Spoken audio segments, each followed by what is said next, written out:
Hello everyone, Athena is back. So இன்றைக்கி ஒன்று புதுசாக கற்றுக்கலாமா? ரெடியாக இருக்கீங்களா?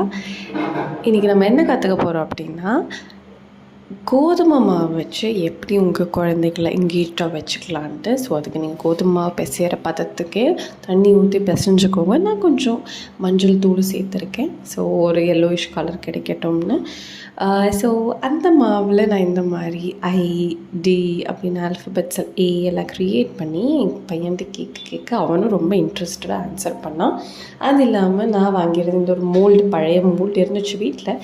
ஸோ அதில் இந்த மாவை அவனை வச்சு புஷ் பண்ண வச்சு நிறைய ஷேப்ஸ் க்ரியேட் பண்ண வச்சேன். இதுலேயே அவன் ஒரு 2 hours கிட்ட ப்ளே பண்ணான் கண்டினியூவஸாக. அண்ட் இந்த மாதிரி ஆல்ஃபபெட்ஸ் கேட்க அவனும் ரொம்ப எக்ஸைட்டட் ஆகிட்டான். நீங்களும் இதை ட்ரை பண்ணி பாருங்களேன். இதுதான் அந்த ஃபைனல் அவுட்புட். அதை பார்க்க அவனும் ப்ரவுட், ஆஸ் அ மம்மி நானும் proud. So please do like, share and comment.